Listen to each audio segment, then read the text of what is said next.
अस्सलामुअलैकुम dear friends, Moin Khan hair.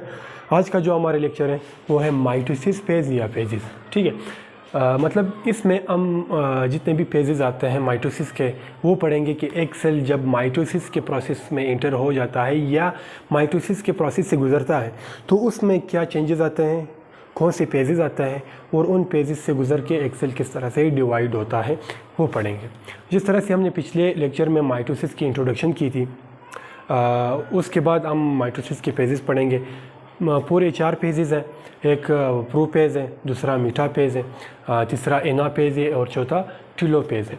तो आज हम सिर्फ 2 के हवाले से बात करेंगे, एक प्रोफेज़ है और एक मेटाफेज़ है। देखो प्रोफेज़ क्या होता है। सबसे पहले जब एक नॉर्मल सेल होता है डिवीज़न से पहले, ठीक है, अब ये तैयार हो गया, इंटरफेज़ के जो प्रोसेस है उससे गुज़र गया। अब ये सेल जो कि नॉर्मल सेल है, मतलब इसमें जो क्रोमोसोम्स होते हैं वो अब तक डिवाइड नहीं हुआ है और ना न्यूक्लियस डिवाइड हुआ है और ना साइटोप्लाज्म डिवाइड हुआ है। एक सेल है वो जब प्रोफेज़ में दाखिल होता है तो क्या होता है, यहाँ पे जो फॉर एग्जांपल यहाँ पे सेंट्रोसोम है, क्या है, सेंट्रोसोम है। ये पहले एक होता है, ठीक है, पहले एक होता है। जब ये सेल प्रोफेज़ के प्रोसेस में इंटर होता है या उस मरहले में इंटर होता है तो ये डिवाइड हो जाता है। क्या होता है, इस तरह से डिवाइड हो जाता है। क्या डिवाइड हो जाता है, सेंट्रोसोम डिवाइड हो जाता है। ठीक है, ये डिवाइड क्यों होता है आगे पढ़ते हैं। ठीक है, मतलब अब प्रोफेज़ में कौन सा प्रोसेस हो रहा होता है उस प्रोसेस के बारे में हम पढ़ रहे हैं। ठीक है, दूसरा मैंने यहाँ पे लिखा है क्रोमोसोम्स कंडेंस्ड। ठीक है, इस सेल के अंदर यहाँ पे जो क्रोमोसोम फॉर एग्जांपल मैं बड़ा लिख, मतलब ये फॉर एग्जांपल इस तरह से पड़ा हुआ है। ठीक है, कंडेंस्ड नहीं है। अब मतलब इस पोजीशन में हमें क्रोमोसोम नज़र नहीं आता, लेकिन जब प्रोफेज़ में एंटर होता है तो ये क्रोमोसोम कंडेंस होके एक क्रोमोसोम्स बनाता है। इसको हम क्रोमेटिन मटेरियल का नाम देते हैं, इसको हम नाम देते हैं क्रोमोसोम्स। ठीक है, कंडेंस हो गया, हमें अभी नज़र आ रहा है। ठीक है, क्रोमोसोम्स विजिबल, ठीक है, अब हमें दिखाई दे रहा है। मतलब इस प्रोसेस में ये होता है न्यूक्लियर इन्वेलोप ब्रेक्स डाउन। ठीक है, ये जो न्यूक्लियर इन्वेलोप है ये पहले कैसे होता है, जब बिफोर प्रोफेज़ ये इस तरह होता है। फॉर एग्जांपल ये बिल्कुल ठीक होता है और हमें नज़र आ रहा होता है। ये इस फेज़ में क्या होता है कि न्यूक्लियर इन्वेलोप ब्रेक हो जाता है और आहिस्ता आहिस्ता ये इनविजिबल होना शुरू हो जाता है। एक स्टेज आइस आ जाता है जिसमें हमें ये नज़र नहीं आता, सिर्फ हमें यहाँ पे डीएनए नज़र आता है। मतलब कि जो न्यूक्लियस का जो मेम्ब्रेन होता है, न्यूक्लियर मेम्ब्रेन जिसको हम बोलते हैं, वो भी ब्रेक हो जाता है, ख़त्म हो जाता है और डिसअपेयर हो जाता है। ठीक है, सॉरी गाइज।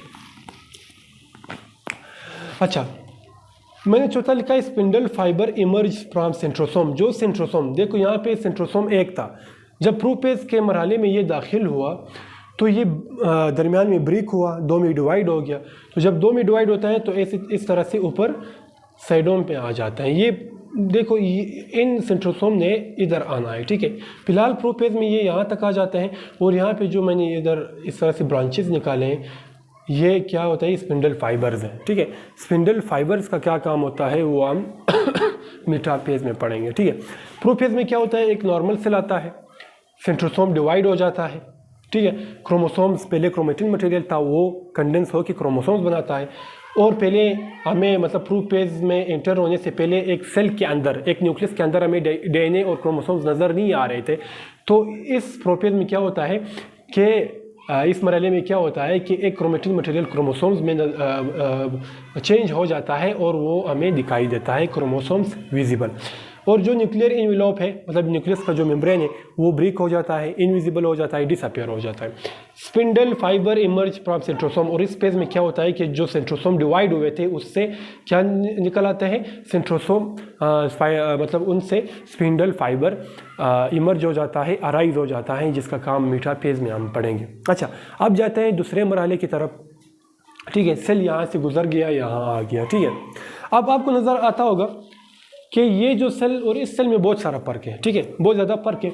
अब देखो यहाँ पे छोटे से इमर्ज, यहाँ पे स्पिंडल फाइबर्स निकले, लेकिन यहाँ पे जो स्पिंडल फाइबर्स हैं वो पूरे यहाँ तक आए हुए हैं और कुछ तो बिल्कुल उसके साथ अटैच हुए हैं। सही है। अच्छा, अब इस मेटाफेज़ में क्या होता है, प्रोफेज़ में ये चेंजेस आ गए सारे। अब मेटाफेज़ की तरफ जाते हैं। मेटाफेज़ में क्या होता है, मेटाफेज में thick coiled chromosomes with sister chromatids, ठीक है। यहाँ पे इससे मुराद ये है कि एक ये क्रोमेटिड है, ठीक है, इसके साथ क्रोमोसोम्स अटैच हो जाते हैं,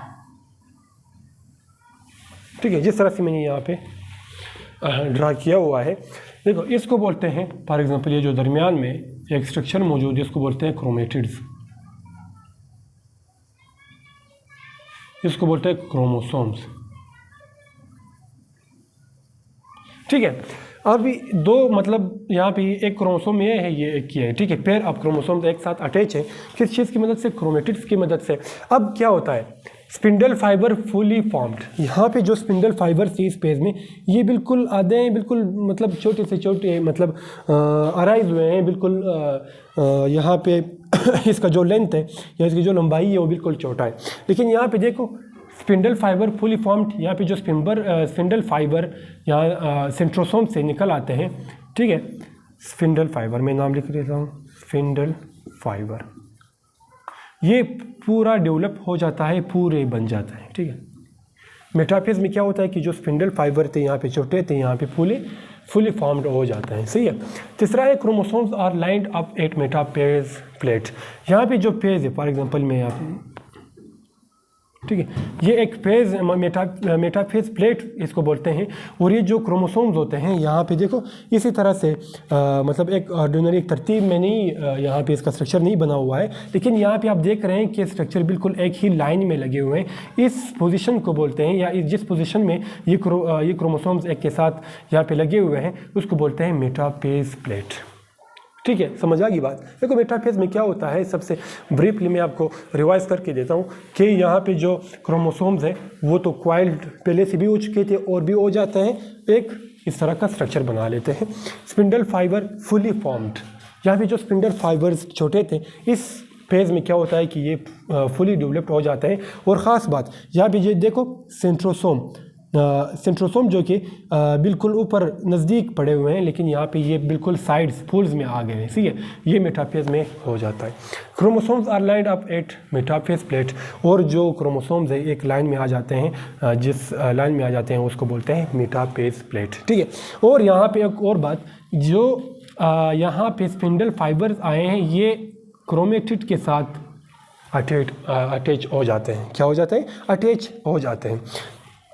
एक यहाँ से जो अपोजिट पोल में देखो यहाँ से भी एक स्पिंडल फाइबर निकला हुआ है, यहाँ से भी निकला हुआ है, मतलब इन दोनों ने अपोजिट साइड से एक क्रोमोसोम्स को क्रोमेटिड्स के रीजन पे उन्होंने पकड़ के रखा हुआ है, यहाँ पे भी है, ठीक है, सारे,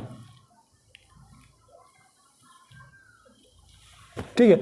अब यहाँ पे दो किस्म के फाइबर्स हैं, एक ये वाला है जो बिल्कुल किसी के साथ अटैच नहीं है, सिर्फ सिंपली यहाँ पे आया हुआ है, ठीक है, इस तरह से, यहाँ पे कोई क्रोमोसोम्स नहीं है, ठीक है। इसको बोलते हैं नॉन काइनेटोकोर,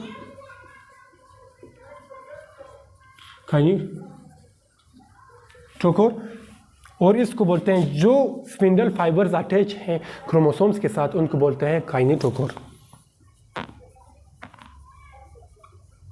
ठीक है।